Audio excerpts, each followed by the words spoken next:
사랑하는 여러분, 한 주 평안하셨는지요? 지난 주일은 스승의 날이었어요. 거꾸로 해도 뒤로 해도 5일 오더라고요. 우리 부모만큼이나 세상을 살아갈 때는 우리에게 꼭 학교에서 공부한 스승만이 스승이 아니고 내가 그분을 따라가겠다, 내 삶에 있어서 멘토로 삼겠다 하는 분이 스승입니다. 우리 그러한 분은 내가 갈 바를 알지 못해 방황할 때 나의 나침판이 될 수도 있고 뚜렷이 보이는 지도가 돼서 내가 가는 길을 바른 길로 인도해 주십니다. 얼마나 이 스승이 대단하면 우리 어렸을 때는 그 스승님의 발 뒤꿈치도 밟지 않는다고 그렇게 우러러보고 존경했습니다.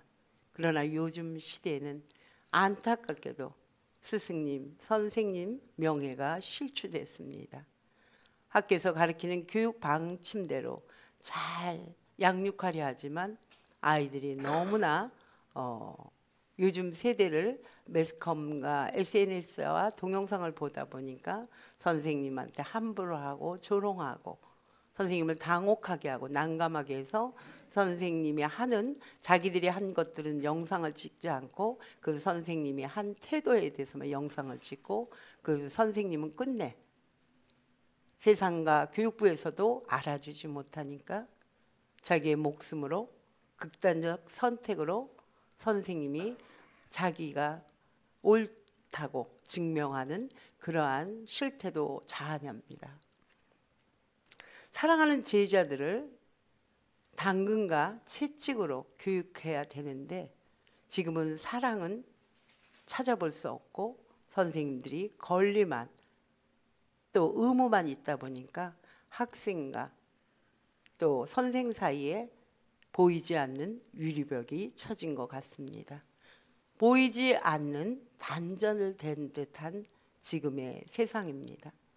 선생님이 잘해주고 싶어도 그것이 성폭행이 될 수도 있고 또 여러 가지로 성추행이 될 수 있기 때문에 법이 예전보다 더 엄격하고 투명해졌기 때문에 우리의 사랑을 하고 싶어도 못하는 경우도 있다는 얘기입니다. 믿는 도끼에 발등 찍힌다는 속담이 있습니다. 여러분도 믿는 분한테 발등을 찍혀본 적이 있으신지요? 그렇기 때문에 우리는 현대를 살아갈수록 자식과 며느리 또 시어머니와 남편 간에도 어떻게 보면 보이지 않는 거리를 두고 살아갑니다. 왜? 그만큼 신뢰하고 믿은 만큼 내 발등에 도끼가 찍혀서 내가 아파할까 때문입니다. 젊은이들을 한번 보십시오. 연애는 하는데 결혼을 하지 않는다고 합니다. 혹여 결혼을 했는데 아이는 안 난다고 합니다. 왜 그럴까요? 사랑은 하고 싶은데 자기들의 권리만 누리고 싶지 거기에 대한 사랑 그것만 누리고 싶지 책임은 회피하고 싶어서 그런 것 아닌가 생각합니다. 세상 사람들이 왜 이렇게 전부 각박하게 변하고 있을까요? 배신과 이별로 상처로 인해서 백지영 가수의 노래에 총 맞은 것처럼 이라는 노래가 있습니다. 사랑을 통해 배신당하고 또 이용당해서 가슴이 뻥 뚫려 채울 수 없는 좌절과 절망과 실망, 아픈 분노가 그들을 아프게 하기 때문에 요즘 젊은이들은 혼자서 즐기는 삶을 사는 친구들도 많아졌습니다. 사랑하는 여러분, 오늘 우리가 본문을 읽었습니다. 그럼에도 2000년 전 한 바보 같은 사람이 있습니다. 이 땅에 자신만의 방식을 위하여 사랑은 이런 거야 하고 그분이 친히 몸소 보여주신 사랑의 방식입니다. 이론, 사랑으로 이론이 아니고 감정이 아니고 몸으로 직접 실천한 예수라는 삶이 있습니다. 오늘 본문 말씀은 예수님이 유월절을 지내고 나면 십자가 사건이 일어나는 마지막 시간입니다. 그 시간에 우리 예수님은 한 사람 한 사람 12명의 제자를 무릎을 꿇고 발을 닦아줍니다. 발을 닦아주면서 그들을 유월절 만찬을 준비를 하는 상황입니다. 이 당시 발을 닦는다는 것은 신분이 낮은 사람이 발을 닦는 행위를 하는 것입니다. 이것을 본 베드로 수제자는 예수님을 굳고 말립니다. 이러시면 안 된다고. 그러나 우리 예수님은 이 일을 해야만 했습니다. 존귀하시고 훌륭하신 스승 되시며 메시아 되신 분이 이 일을 왜 했는지 오늘 본문 말씀을 통해 들어갑니다. 개의치 않고 시킨 그들이 식사를 마친 바로, 오늘 여러분 31절을 읽었죠. 마친 후 바로 가룟 유다는 예수님을 팔기 위해 바깥을 향합니다. 그 가룟 유다조차도 아시고 우리 예수님은 유다의 발을 씻겼습니다. 그러나 그 유다는 어둠 속에 저녁을 향해 나아가고 있습니다. 이것은 때를 가리키는 어둠이 아닙니다. 빛이신 예수님을 등지고 어둠의 세상으로 예수님을 팔아 넘기려고 나가는 행태입니다. 이럴 때 어떨까요?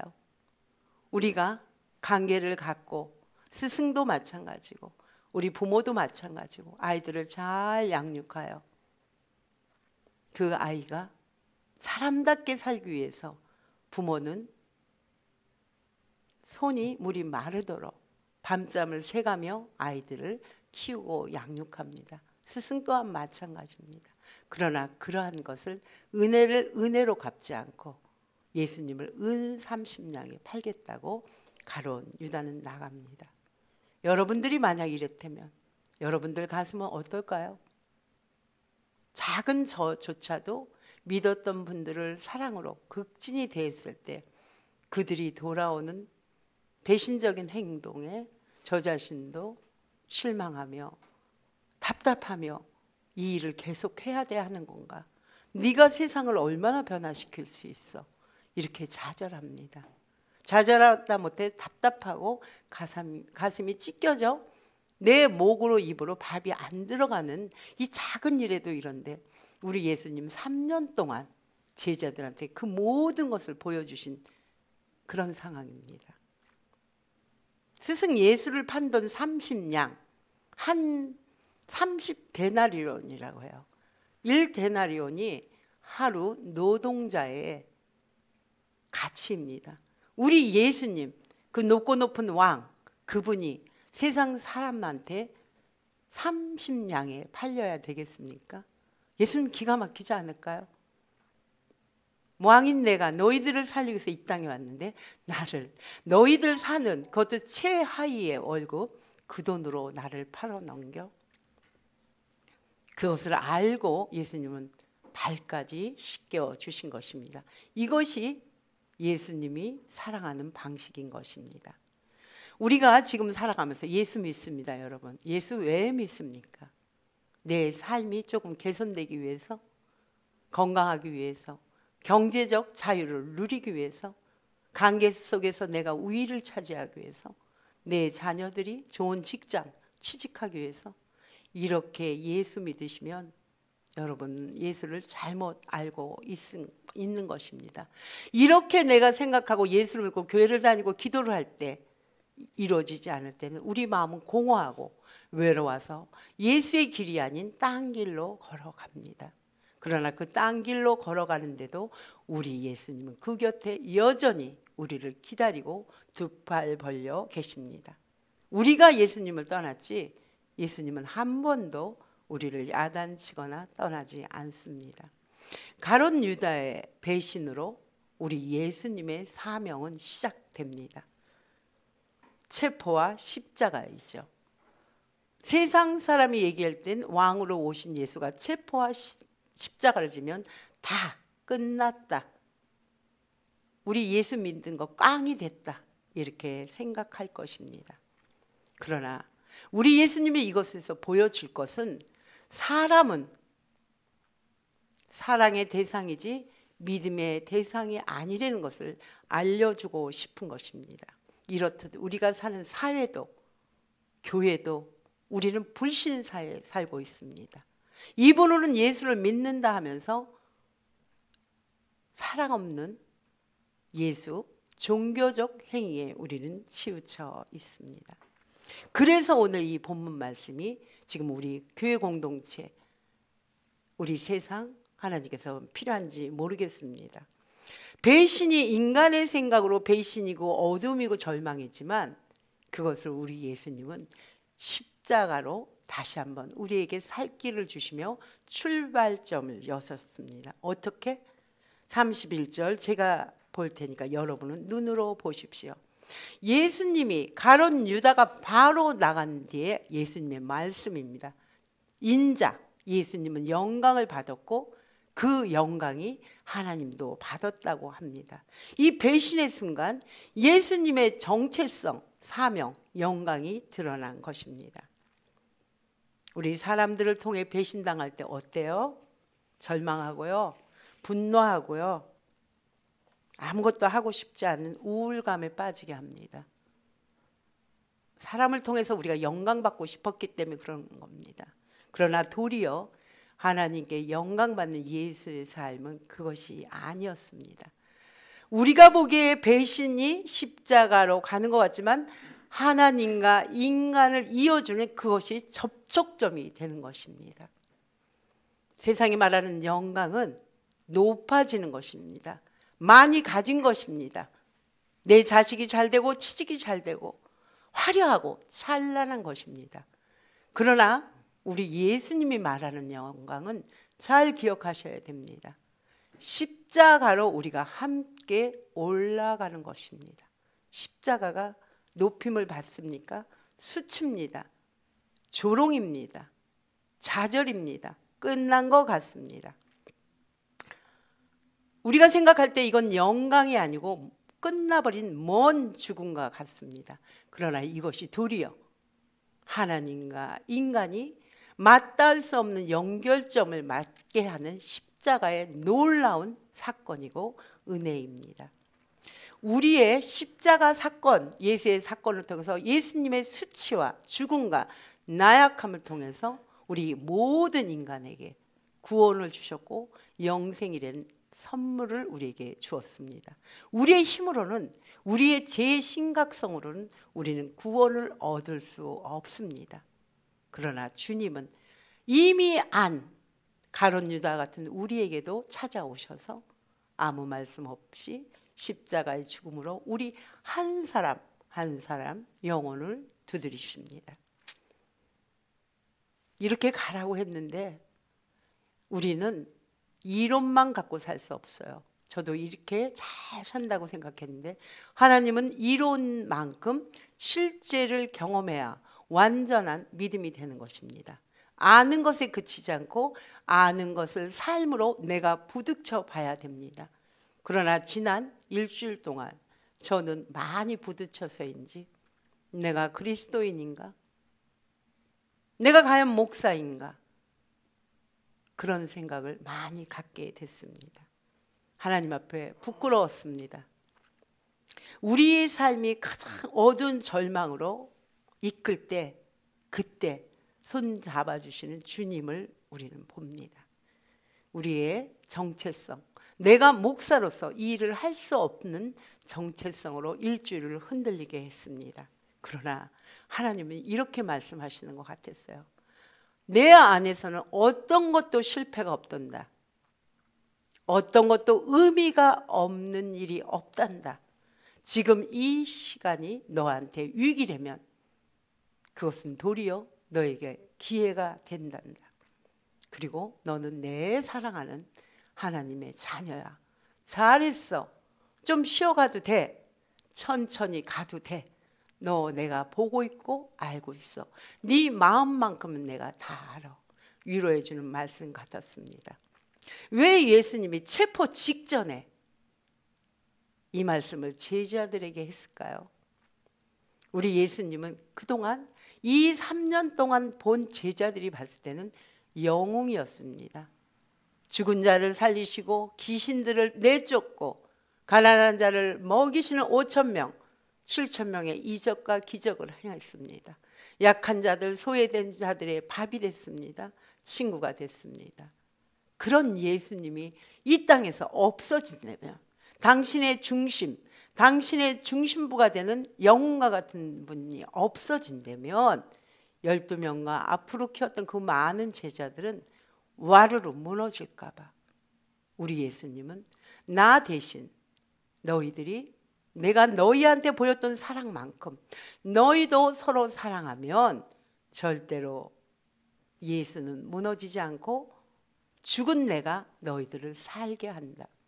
많이 듣는 말씀 아니에요. 우리 현재 살면서 강조 항쟁의 그 죽은 자들이 우리를 살게 해서 민주주의를 그렇게 외쳤던 것이 지금도 외치듯이 예수의 죽음이 도리어 내가 너희를 사랑한 것 같이 내 능력이 아니고 내가 너희를 사랑한 것 같이 너희가 서로 사랑하면 공동체는 절대 무너지지 않는다고 합니다. 그리고 예수님이 보여주신 고린도전서 13장 우린 너무너무 잘 알고 있어요. 복음성으로도 너무 많이 불렀습니다. 아는 것에 그치지 말고 사랑은 오래 참고 사랑은 허물을 덮어주고 사랑은 온유하며 시기하지 않고 자랑하지 않고 교만하지 않고 무례하지 않는다 합니다. 또 사랑은 자기의 유익을 구하지 않고 화내지도 않고 악한 것을 생각하지도 않는다고 해요. 불의를 기뻐하지도 않고 진리만을 기뻐하며 모든 것을 참으며 모든 것을 바라며 모든 것을 믿으며 모든 것을 견딘다 합니다. 그러나 저는 실패했습니다. 이번 중국을 가서 여기에서 거의 다 못했습니다. 내가 이 정도밖에 안 되는 인간이라는 것을 저는 깨달았습니다. 그러다 보니까 제가 목사인가 하면서 사역을 못 하겠더라고요. 그런데 주님은 그런 막대 먹은 나한테 그곳에 함께 계셨습니다. 내가 잠시 주님을 못 봤지 주님은 그곳에 나와 함께 계셨습니다. 그래서 영희야, 내가 너를 사랑한 것 같이 너도 서로 사랑해. 그래야지만 너가 그리스도인이야. 너가 내 제자인 걸 세상 사람들이 안다. 이렇게 얘기합니다. 우리는 본 마음이 연약하고 욕심이 많고 포악해서 사랑할 수 없습니다. 자기 욕심만 찾을 수밖에 없습니다. 그래서 예수님이 이 사랑을 먼저 보여주신 것입니다. 주님은 여전히 내 중심에 자리 잡고 계시면서 이렇게 말씀하시는 것 같았습니다. 내가 영이 너를 사랑한 것 같이 죽을 수밖에 없는 너를, 죽을 수밖에 없는 죄악에 있던 너를 사랑한 것 같이 남 보기에 옷 입고 목사니까 괜찮은 것 같지만 너 같은 사람을 내가 사랑해서 목사를 세운 것 같이 너도 그 사랑을 주변에 전하라. 그렇습니다. 그 사랑이 우리를 그리스도인 교회에 다닌다는 말을 합니다. 그 예수님의 사랑이 나를 물들게 했고 그 예수님의 사랑 때문에 다시 힘입어 목사의 정체성을 갖고 설교 단위에 섰습니다. 지난 한 주간 양미라는 친구를 교회에 몇 분 하고 방문하게 됐습니다. 양미라는 친구는 중국에서 한국으로 온 지 20년 됐고 결혼한 지는 10년 됐습니다. 그래서 체격도 좋고 체력도 좋은 가운데 고된 일을 하면서 자기의 번 돈으로 중국에 있는 식구들, 부모님들, 또 형제들, 자녀들에게 그 돈으로 자유를 누리게 했습니다. 경제적 자유를. 그래서 어디에서나 큰 소리를 치던 여인이었습니다. 근데 안타깝게도 재작년 겨울 되기 전쯤 교통사고로 뇌신경이 마비돼서 언어, 중추신경이 마비돼서 일상적인 생활은 말을 하는데 단어나 중국말도 한국말도 다 잊어버린 여인입니다. 그러나 이 여인이 오해를 하는 사람이 많아요. 예전에 일상적인 생활을 얘기하니까 한국말, 중국말을 모르는 걸 거짓말한다고 생각하는 사람이 많습니다. 인지 능력이 2살, 3살 이 정도밖에 안 돼요. 그러나 2살, 3살 때에는 같은 말을 반복해서 컵이야, 물이야 가르쳐주면 아는데 그거조차도 몰라요. 그냥 가장 기초적인 생존 욕구에 대한 것만 오고 가는 여인입니다. 총명했던 양민하고 지금은 양민 씨하고 대화하기가 참 쉽지 않아요. 어린애 같으니까요. 그래서 한국에서 살아갈 형편이 못 됩니다. 지금 결혼 비자를 받아야 되는데 결혼식은 중국, 한국에서 했지만 비자를 못 받았기 때문에 3개월에 한 번씩 왔다 갔다 해야 됩니다. 비용도 만만치 않고 오고 가는 그런 것도 힘들고 해서 중국에서는 이 양민 씨를 어떻게 보고 있나 좀 자세히 알고 싶어서 살리고 싶어서 갔습니다. 근데 가서 보니까 중국도 한국도 양민 씨는 이방인이었어요. 어디든지 정착되어 있지 않는 여인이었습니다. 중국에서는 양민 씨가 괜찮다고 생각하고 있어요. 저하고 아주 1~2살짜리 얘기를 하니까 이들이 한국말을 못하니까 못 알아들으니까 한국에서 말이 통하는 줄 알고 있어요. 저 또한 마찬가지예요. 양민 씨하고 중국 가족들하고 얘기를 하니까 말을 알아듣는 것 같은데 결국은 못 알아듣는 거예요. 그러니까 오해의 소지에 있는 거죠. 이 여인은 한국에서 살기에는 적합하지 못합니다. 그래서 저도 중국어를 못하니까 그 집에서 한 6일을 머물면서 파파고 번역기를 통해서 계속 문자를 주고받다 보니까 진실을 알게 됐어요. 죽을 뻔하다 살아난 여인입니다. 1년을 투병 생활을 했습니다. 그렇게 재정적으로 자기 자신들한테 경제적 자유를 줬던 엄마가 죽다 살아나니까 감사함도 있고 효도하는 마음도 있고 고마운 마음도 있으니까 이 양민 씨가 하고 싶은 대로 해주고 싶은 거죠. 그래서 양민은 한국이 너무 좋으니까 한국 생활을 하고 싶다는 겁니다. 그러나 이제 그런 환경적인 어려운 문제를 이제 했지만 한 번, 2번 해결될 일은 아니라는 걸 느꼈어요. 왜 한국에서 살고 싶냐? 엄마가 한국에서 살고 싶다. 며느리가 이렇게 얘기하더라고요. 젊은 시절부터 20년이 익숙하게 살아왔기 때문에 엄마는 중국보다 한국이 더 편하고 좋다고 합니다. 이 여인이 이곳에서 기쁨과 슬픔과 좌절과 희망과 소망이 다 깃든 압축된 자기의 젊음의 20년이 있는 것입니다. 그리고 자기 희생과 헌신과 자기의 그 모든 몸으로 자기의 그 내어주고 비워준 마음으로 중국의 식구들이 잘 살고 있는 것. 그것이 이 여인한테는 자기의 정체성이었던 것입니다.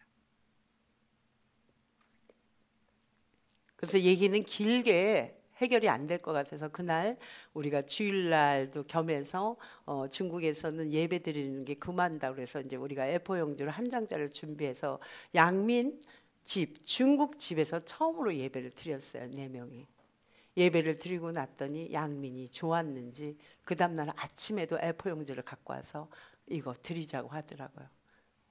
그래서 이제 예배 형식 간단하게 찬양을 부르는데 중국말인지 한국말인지 몰라요. 그러나 너무 어린아이 같이 순수하게 찬양을 하더라고요. 그리고 그 다음날도 그렇게 우리가 찬양을 했습니다. 예수님에 대해서 우리 양민한테 소개해도 예수님을 몰라요. 다 가르쳐주면 나무 아부탑을 이렇게 얘기를 합니다. 그분들은 불교 국가니까 그러겠죠. 그래도 저는 양민 씨를 우리 예수님은 너무도 사랑하고 있다는 것을 확신하고 싶어요. 헤어지는 마지막 날 많은 우여곡절 사건을 겪었습니다. 헤어지는 마지막 날 큰 사건이 벌어졌는데 마지막으로 글을 주더라고요, 저한테. 양민 씨를 저희가 중국에 살고 돌봄을 주고 저희가 한국에 못 가게 하고 싶지만 저희는 이제 감당할 수가 없습니다. 그러면서 그들이 하는 말이, 당신이 믿는 하나님, 하나님께서 당신에게 양민을 맡긴 것 같습니다. 양민을 많이 사랑해 주시고 양민은 당신을 만나서 기인입니다. 그리고 문자를 하더라고요. 예수를 믿지 않는 동생 또 내외들, 그들에게 예수를 전하게 된 겁니다. 이거는 가정 속의 하나예요. 결과는 아니에요. 우리의 목표는 이겁니다. 이게 선교 아닐까요? 사랑하는 여러분들, 사람들이 저한테 이렇게 얘기하더라고요. 꼭 그렇게까지 해야 되냐고. 꼭 중국까지 가야 되냐고. 왜 그렇게 사람들은 얘기할까요? 사람들은 사랑도 계산을 하기 때문입니다. 유익을 따지기 때문입니다. 내가 인정한 기준치를 통과하지 못한 사람은 사랑하지 않는다는 게 내 머릿속에 있기 때문에 그렇습니다. 자기애로 자기만을 사랑하기 때문에 자기만 보존하고 싶은 사랑이 있기 때문에 그런 것 같습니다. 오늘 우리 주님은 죽기 바로 직전에 내가 너희에게 새 계명을 준다고 유언하신 것입니다. 내가 너희를 사랑한 것 같이, 친히 몸소 보여준 것 같이 너희도 서로 사랑하라. 자기애를 넘어 자기를 비우는 희생적 사랑입니다. 사랑하는 여러분, 잊지 마십시오. 우리 모두는 죄인 되었을 때 이미 주님께서 우리를 위하여 죽으시고 하나님의 자녀가 되는 그것을 확증하셔서 우리가 예수를 알고 예수를 믿고 하나님의 자녀가 된 것입니다. 그래서 예수님은 벌써 우리를 통해 그 사랑으로 물들인 여러분들입니다. 그러나 이러한 구원의 일은 우리 하나님 혼자 너끈히 할 수 있어요. 홍해를 가르신 하나님입니다. 5,000명을 먹이고 7,000명을 먹이고 귀신 들린 자를 살리신 예수님이 우리 인간을 기적 하나로 구원을 못 시킬까요? 그러나 하나님이 만든 세상은 하나님 혼자 사는 게 마음에 안 드시는 거죠. 인간인 너희들이 가장 사랑답게 사는 것이 서로 사랑할 때만 하나님의 형상을 너희는 찾을 수 있기 때문에 하나님은 우리를 살리기 위해서 서로 사랑하라 하는 겁니다. 우리가 예수님의 제자입니까? 예수 믿는 무리입니까? 무리라도 괜찮습니다. 그 속에 대열에 끼어만 있다면 우리는 점진적으로 하나님의 제자가 될 것입니다. 그러나 이렇게 살리는 게 쉽지 않아요. 제가 왜 그런가 생각을 해봤어요. 우리가 어느 때부터 예전에는 4식구, 5식구, 7식구, 8식구 살다가 지금은 1인 가구가 46.5%입니다. 나 혼자 편한 게 익숙해졌기 때문에 누군가하고 같이 있는 건 불편한 거예요. 불편하다 보니까 나도 모르게 나의 기본적인 숨어있던 그것들이 나오는 것입니다. 그래서 주님은 우리에게 교회 공동체를 세우고 이어 하우스라는 공동체를 세워서 잠시 1시간이라도 이 훈련을 하라고 주신 것 같습니다. 우리가 사랑하지 않으면 우리의 마음은 강팍해서 하나님을 믿지만 지옥의 삶을 사는 것이거든요. 하나님 나라의 삶을 사는 것이 아니고. 그래서 오늘 본문을 통해서 우리는 확연히 오늘 깨달았습니다. 사랑과 기침은 뭐라고 얘기하죠? 숨길 수 없다고 합니다. 여러분은 예수 그리스도의 사랑을 이미 받은 자들입니다. 그 사랑을 서로 사랑하면서 주변 사람들한테, 예수 안 믿는 사람들한테, 예수 믿는 사람한테, 아, 저 사람 그리스도인이야, 아, 저 사람 교회 다니는 사람이야, 그런 소리 안 듣는 종교인 그치지 마시고 신앙인, 삶으로 실천하는 그러한 우리 믿는 성도들이 되기를 소망합니다. 기도하겠습니다. 좋으신 아버지 감사합니다. 주님은 이미 아십니다. 우리는 나약해서 우리의 욕심대로